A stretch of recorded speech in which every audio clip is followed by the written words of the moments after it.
Queridos amigos e amigas, sejam todos muito bem-vindos ao nosso Evangelho no Lar de hoje. Eu estou em Recife, eu vou mostrar para vocês onde eu estou, na verdade, à vista. Eu estou em Recife, né? Aluguei um apartamento no Airbnb, um apartamento bem bonito, não. Diga-se de passagem, né? Bem grande, como vocês podem ver. Só que eu aluguei aqui, na verdade, por um motivo, né? Por causa da praia, ó. Você tem uma vista maravilhosa da praia que vocês não vão conseguir ver, mas eu posso falar para vocês que tá bem bonito. E durante o dia também. Eu gosto muito, né? Nada como a natureza, o oceano. Nada como isso, vocês sabem, né? Mas aí, vamos aí ao nosso evangelho de hoje. Hoje a gente vai falar sobre a parentela. Então, se você ainda não pegou a sua aguinha, vai lá, pega a tua água. Lembra que para fazer o evangelho conosco aqui dessa forma, você simplesmente precisa de um copo de água e prestar atenção. Não precisa de mais nada. Desliga tudo que tiver em volta, né? Se concentra e faça o evangelho conosco. Deixa rolar com som alto para que todo mundo ouça, inclusive os espíritos que estão aí. Não se assuste, pois é normal, tá?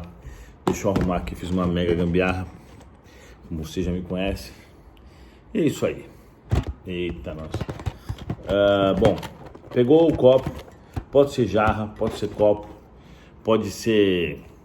É que se você faz jarra, se você pega uma jarra, os espíritos vão ter que colocar uma coisa mais genérica, entendeu? Se você vai lá e pega um copo e fala assim, esse aqui é do Joãozinho, esse aqui é do Marcelinho, fica uma coisa mais, como dizer, dá para eles trabalharem individualmente em cada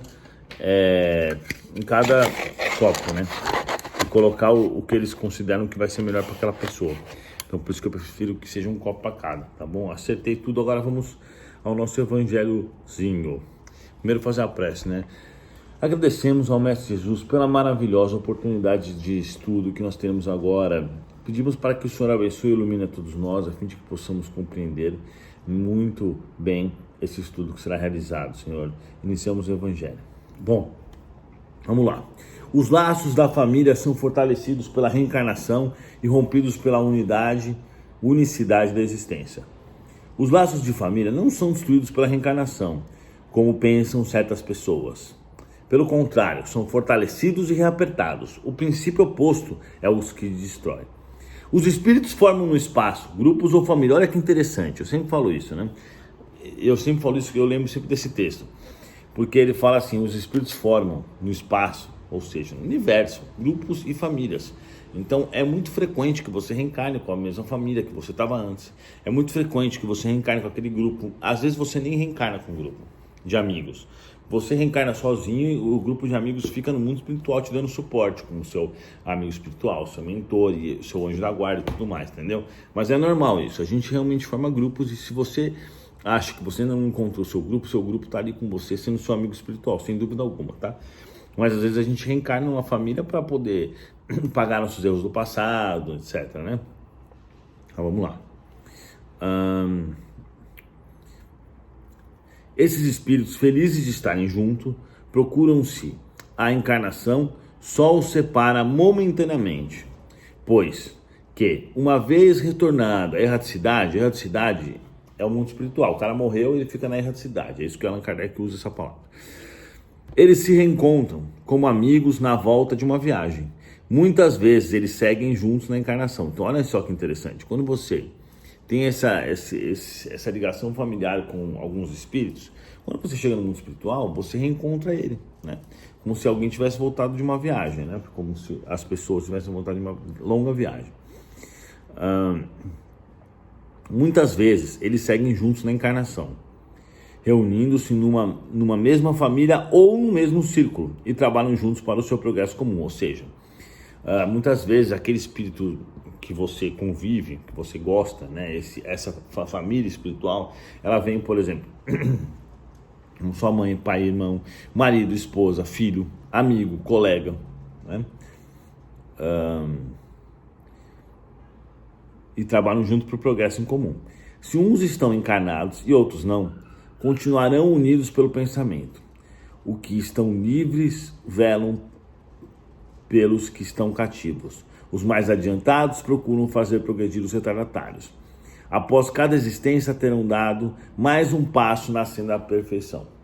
Cada vez menos apegados à matéria, seu afeto é mais vivo. Por isso, mesmo que mais purificado, não perturbado pelo egoísmo, nem obscurecido pelas paixões, assim eles poderiam percorrer um número ilimitado de existências corporais, sem que nenhum acidente perturbe a sua afeição comum.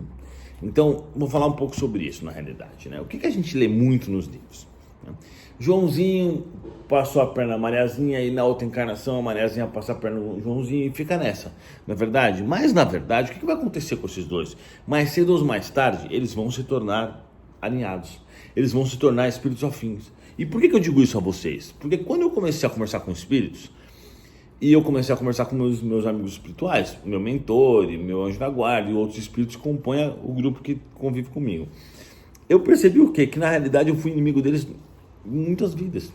Então o espírito que era mais ligado a mim, lá no passado eu matei ele. O outro espírito lá no passado eu fiz não sei o quê. Então é frequente o quê? Um grupo ali de 5, 6, 8, 10 espíritos, eles vêm ali se matando a vida inteira, várias encarnações, a vida inteira não, né? Que você vai matar uma vez.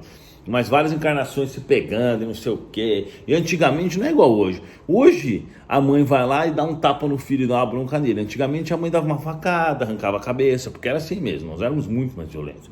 Então, vamos dizer assim, era normal, muito mais normal você morrer por assassinato, além das doenças, de outra, por isso que também a estimativa de vida era baixíssima, mas era normal um matar o outro, era normal esquartejar, era normal tudo isso daí. Muito pior, na verdade, que hoje, né? Então, assim, o histórico da vida de nós, que estávamos por aqui na Terra, é de vários conflitos.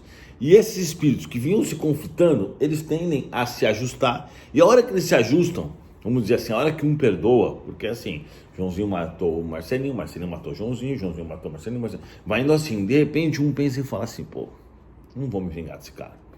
E não mata. E aí um perdoou. O que acontece? Acabou a briga aí, né? Mas cedo ou mais tarde, eles vão provavelmente se alinhar e serão grandes amigos para o futuro. E é isso que acaba acontecendo, né? Nós vivemos em grupos, nós espíritos. Se você acha assim, o que acontece, na verdade, com esses grupos? Às vezes você reencarna numa família que não é a sua família espiritual. Então você se acha fora daquilo, seria, né, deslocado, e você não entende por que você está naquela família, porque todos ali se dão bem. Mesmo que eles fossem espíritos inferiores, você vê que todos têm os mesmos defeitos, todos ali são um grupo, mas você não. Você, por exemplo, não acha tão legal as coisas que eles fazem, como bebida, como outras coisas que são coisas realmente idiotas, e que para nós que estamos buscando a espiritualidade, não tem o menor sentido, mas para eles tem, não só para um, como para a família inteira. Entendeu? Por quê? Porque aquele é um grupo e você está vindo de fora. Por quê? Muitas vezes para auxiliar aquele grupo na evolução. Então, recentemente, eu estava conversando com uma moça, amiga minha, e ela falou assim, não, eu não consigo entender o que eu faço na minha família, porque eu sou totalmente deslocada. E aí os espíritos me falaram, e eu percebi, que qual o papel dela era estabilizar aquela família de espíritos não evoluídos, que estavam sempre entre eles, entre atrito, correndo até risco de morte. Então ela está ali dando suporte, não só um suporte energético, como moral, como falando, como com ações, para que eles não se matem, né? E qual é o propósito da encarnação dela ali, além desse, né? Ela evolui, ela desenvolve a paciência, porque tem que lidar com um monte de espírito inferior, né? Ela desenvolve algumas outras habilidades que ela não desenvolveria em situação semelhante, não situação tão semelhante assim, né? E para aqueles espíritos ali, eles também estão aprendendo com ela. Mesmo que pareça que não muito, eles realmente aprendem e eles realmente se mudam. E a mesma coisa acontece em relacionamentos amorosos. E a mesma coisa acontece em vários outros casos. E tem casos também que é o contrário, né? A família é muito evoluída e reencarna uma ovelha negra ali, que faz um monte de coisa errada, um monte de besteira. Então todo mundo tem a mesma educação, todo mundo funciona do mesmo jeito, aí o idiota, o tonto vai lá e faz um monte de coisa errada. Assim, é um espírito que não é evoluído, na verdade. A gente também já foi assim, né? Eu falo assim para que vocês entendam com clareza, mas de fato é que o espírito ali não está preparado ainda. Então ele acha coisas que não são normais, ele acha normal. Ele acha normal usar droga, ele acha normal roubar os outros, ele acha normal fazer coisas absurdas, entendeu? Então pode ser isso, pode ser outra coisa, pode ser agressividade, pode ser mesmo a depressão, coisas que a gente sabe que não são boas, né?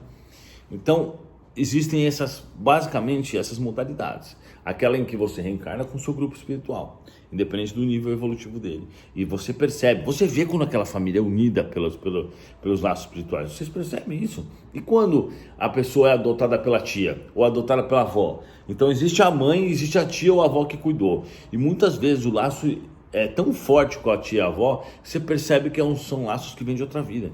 E que a mãe só serviu de transporte para trazer ela, né? Para trazer aquela criança. Então nós temos assim uma infinidade de coisas, mas é fato que nós vivemos em grupos. Se você começar a pensar nos livros que você leu, que contam histórias do espiritismo, você vai perceber que são grupos que eles vêm se odiando ou se amando de muito tempo. Primeiro se odiando, depois se amando. Você pega, por exemplo, não tem tanto livro, eu não vou citar um ou outro, mas todos os livros são assim. Então ele vai retratando encarnação após encarnação, após encarnação.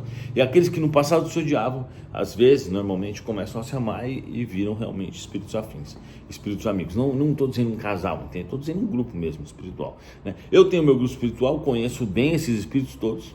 E é isso, né? Se você pode não conhecer, mas você também tem o seu. Então vamos encerrar nosso evangelho. Muito obrigado, Senhor Jesus, por toda a oportunidade que nós tivemos hoje desse estudo. Que o Senhor possa iluminar a todos nós e as nossas famílias, para que a gente possa colocar em prática o que foi estudado e sempre com muito respeito, tentar entender e ensinar ao próximo, que assim seja.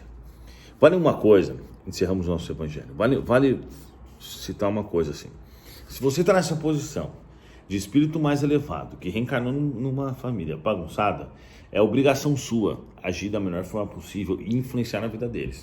É sua obrigação influenciar na vida deles, fazer com que eles percebam quando eles estão errados, quando não sei o que, mesmo que isso pareça ser chato, e é chato, obviamente, ter que cuidar da vida dos outros, mas você tem que opinar, você tem que falar, você tem que pontuar o que é certo e o que é errado, não importa se eles vão brigar com você, se eles vão ficar tristes, etc.